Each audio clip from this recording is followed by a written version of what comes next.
Buenas tardes, amigos. Muchísimas gracias por acompañarnos a hacer esta sobremesa.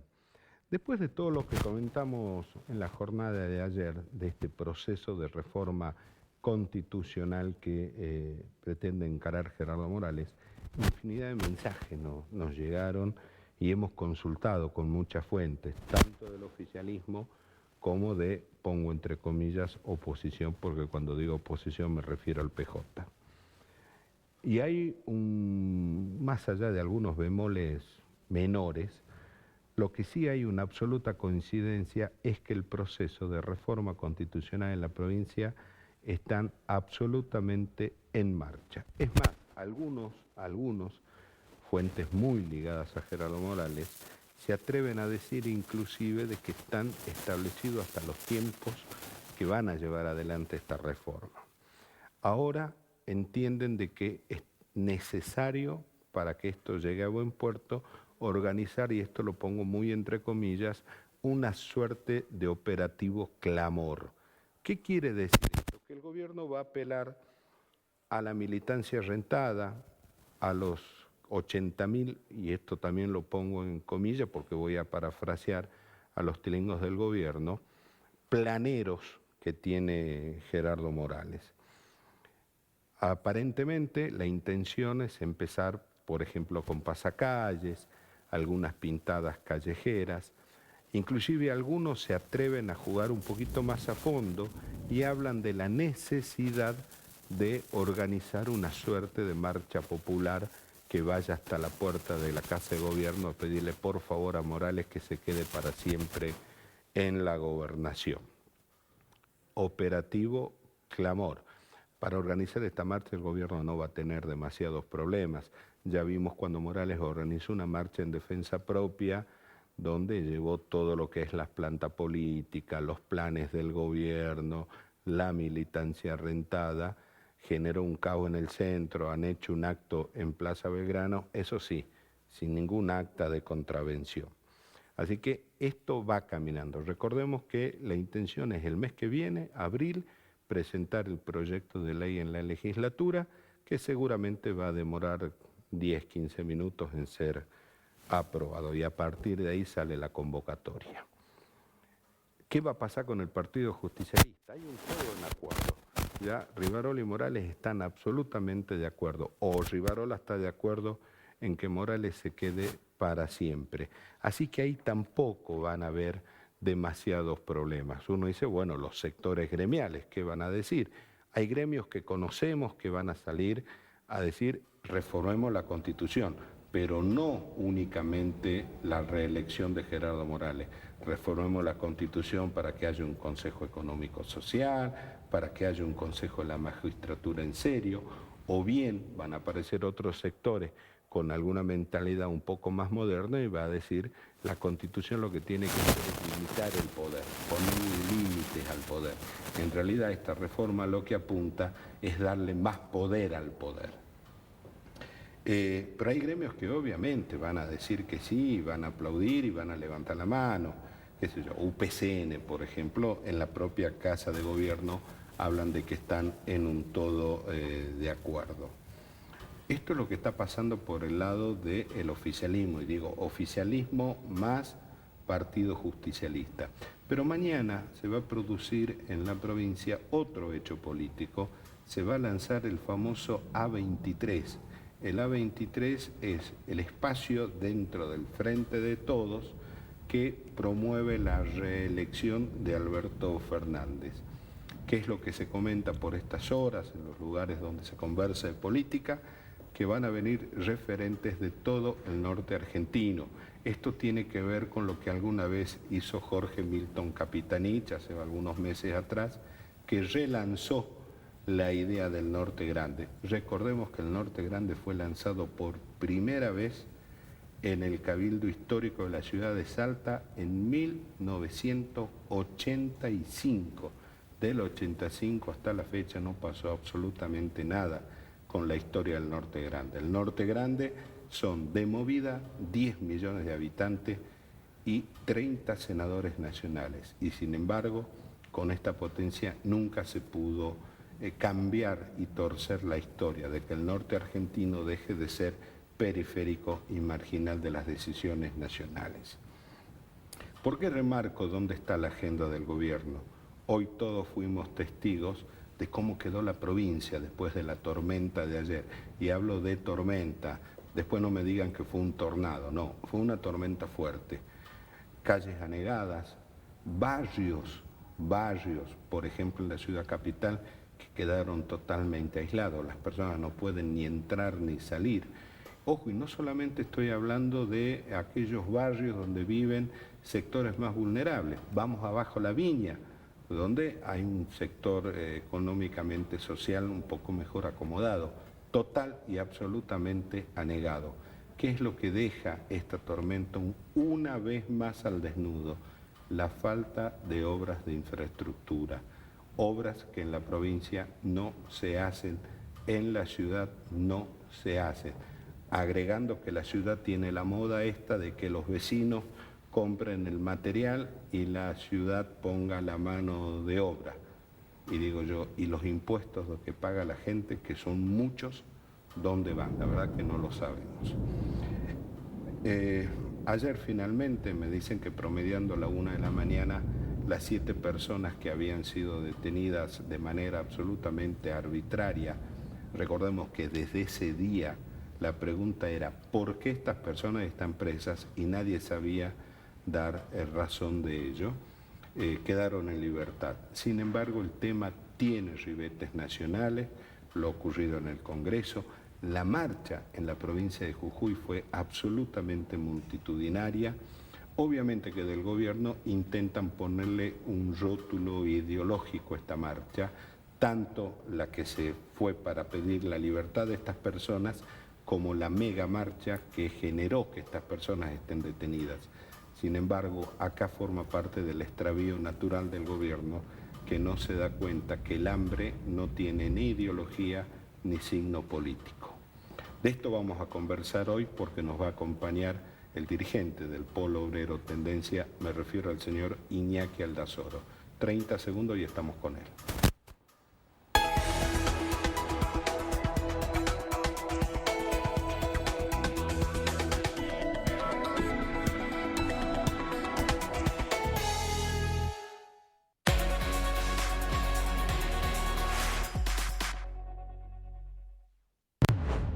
Esa solución.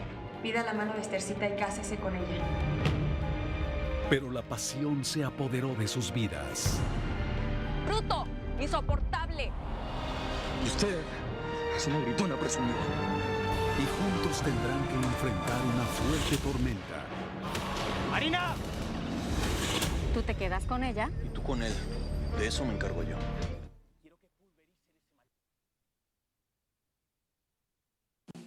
Más simple, más rápido. A partir de marzo, unificamos la facturación de nuestros servicios de Canal 2 Fiberway. Ahora es más simple. Vas a encontrar un solo número de abonado en tu factura. Sí, un solo número de abonado unificado para que puedas gestionar y pagar en bocas externas tu servicio de Canal 2 Fiberway. Mucho más fácil. Si tenés solamente el servicio de cable, conservás tu mismo número de abonado. Si tenés cable más internet, tu número de abonado será el del servicio de cable. Si contás solo con nuestro servicio de internet o corporativo, chequea tu nuevo número de abonado en tu factura. Unificamos tu facturación. Es más simple. Verifica tu número de abonado en tu nueva factura. Comunicate al 0810-888-2220 o en nuestro Facebook, Canal 2 Fiberway. Siempre conectados.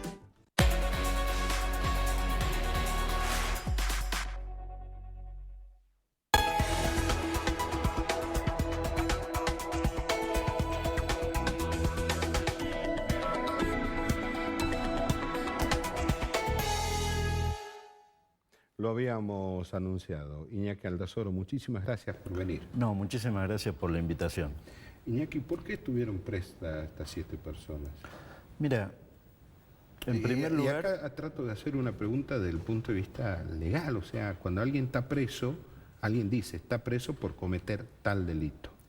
Mira, en primer lugar, a los compañeros se los detiene después de una feroz represión producto de una decisión política. Acá queremos aclarar que más que en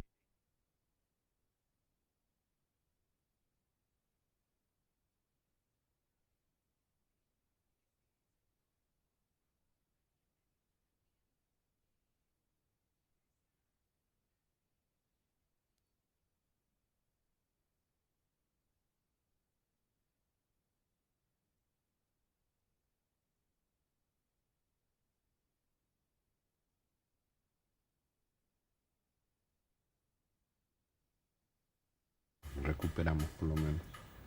Está bien, qué bueno. Bueno,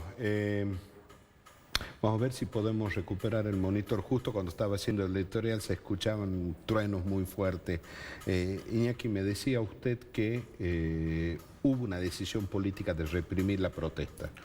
Sí, acá en la provincia estamos acostumbrados las organizaciones sociales que permanentemente tenemos que recurrir a acciones de movilización ante la incapacidad del gobierno de ofrecer ningún tipo de respuesta.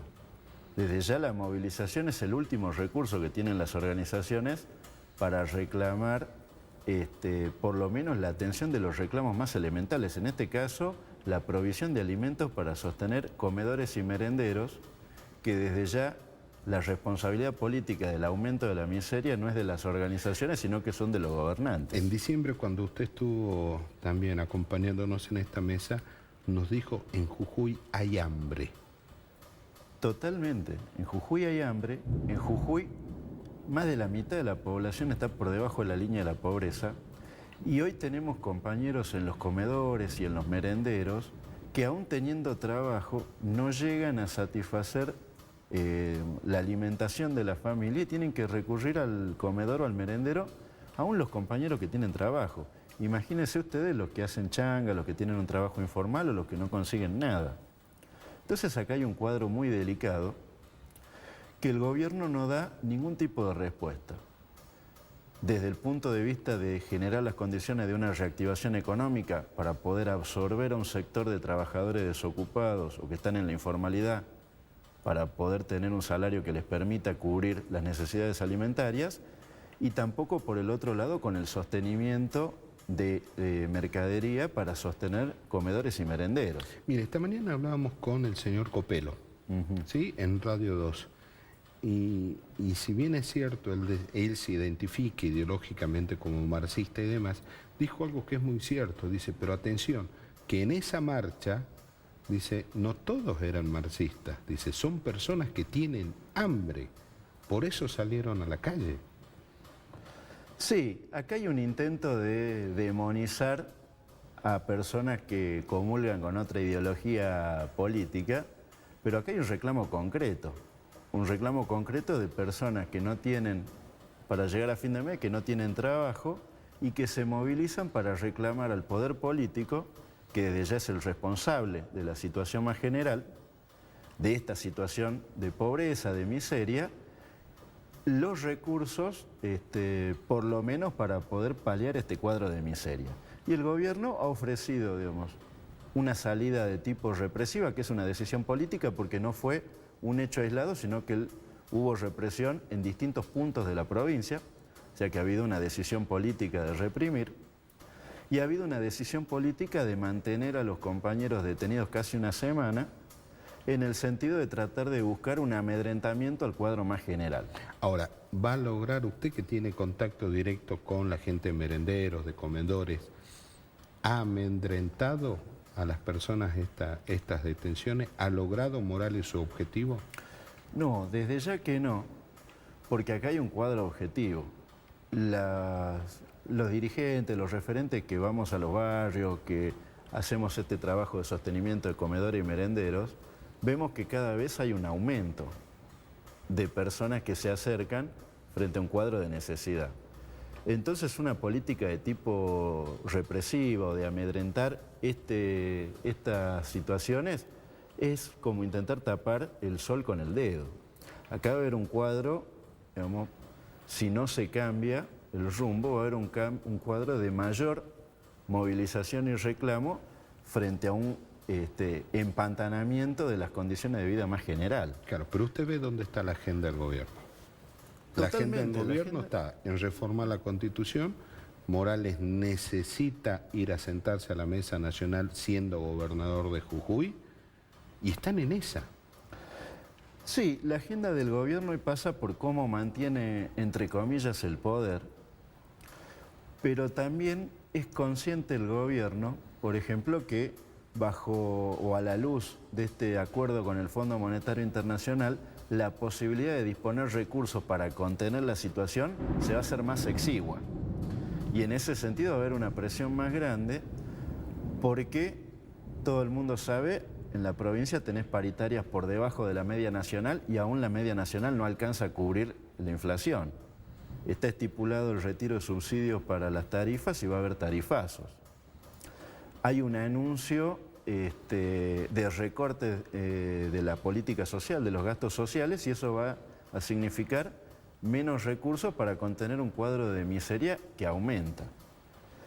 Y eso es algo que desde Política Obrera, del Polo Obrero Tendencia, explicamos a los compañeros, destacamos esto, porque acá la perspectiva es, como usted contaba, el método con el cual se terminó liberando a los compañeros, con la coordinación de los reclamos, de la lucha, La para marcha generar para mí fue determinante. las condiciones de torcer una orientación de tipo ajustadora y represiva del Pero gobierno. mire usted un detalle, ¿sí?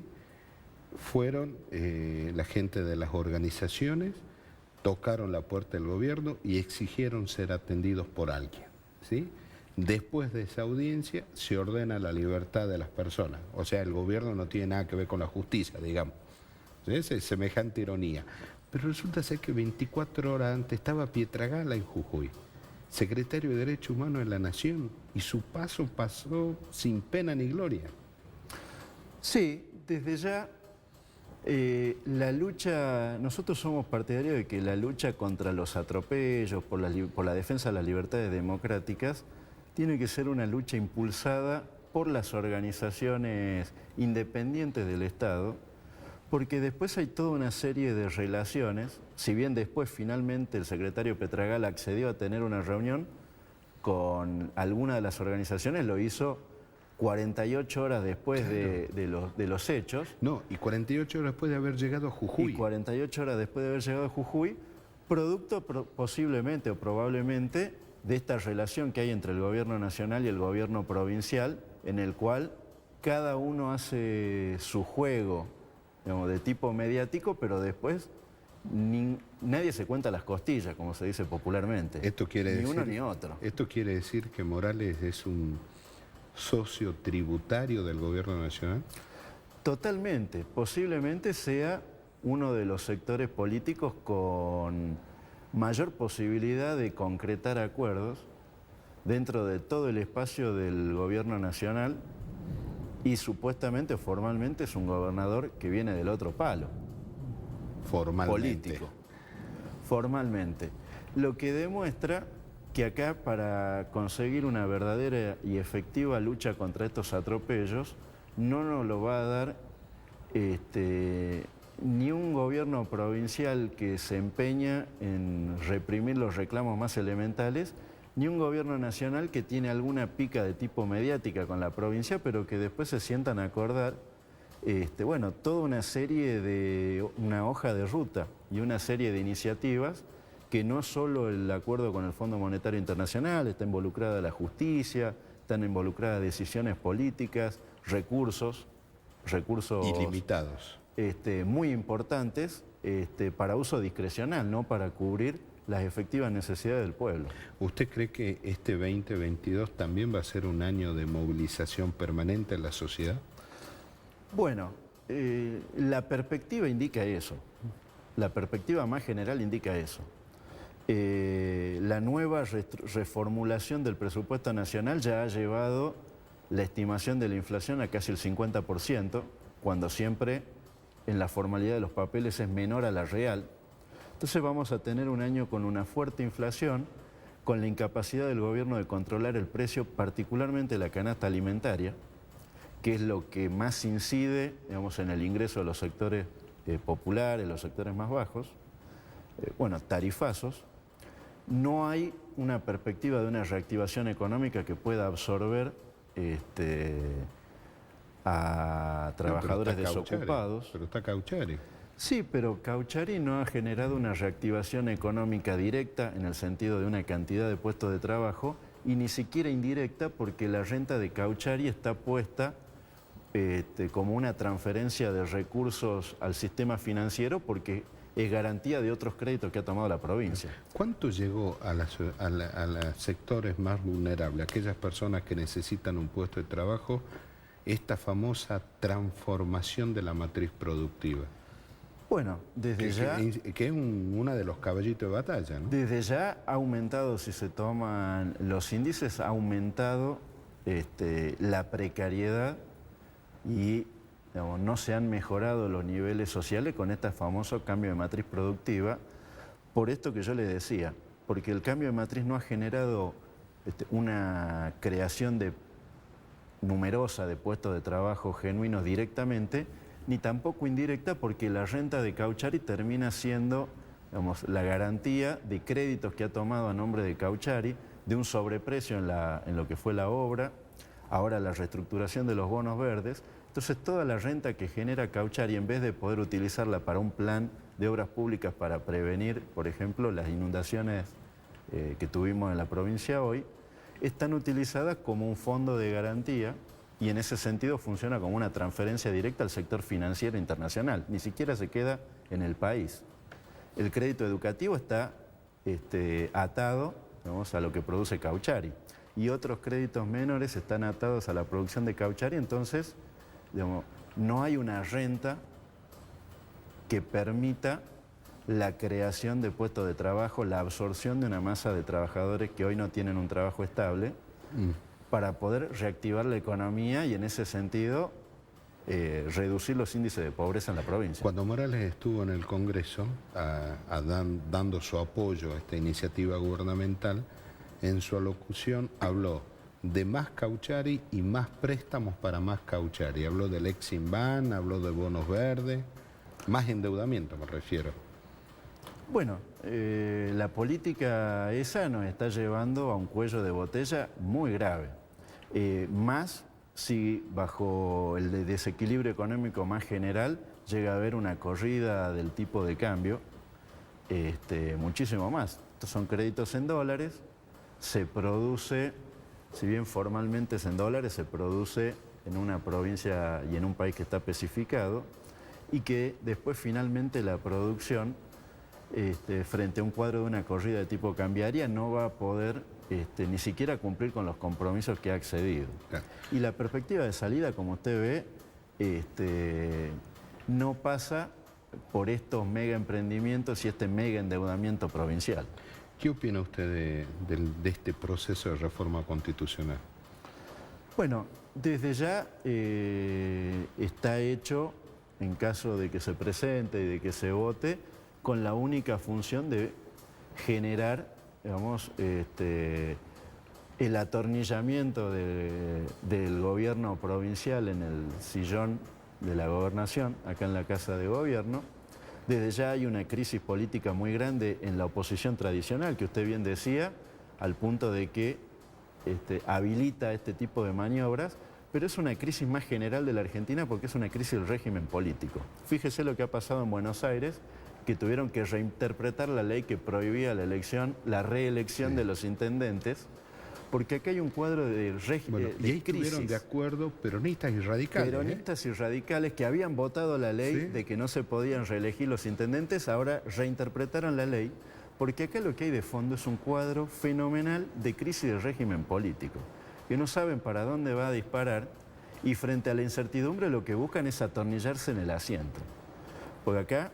Pero no está en la agenda de la gente. No está en la agenda de la gente y muy probablemente si la gente toma su propia agenda, termina el trabajo de la constitución de un nuevo régimen político que efectivamente satisfaga las necesidades de la mayoría de la población. Claro. Iñaki, muchísimas gracias por habernos acompañado. A ustedes, muchísimas gracias por haber estado con nosotros haciendo esta sobremesa. Dios mediante, nos juntamos mañana y ahora quédese que ya viene Palpala hoy. Chao, gracias.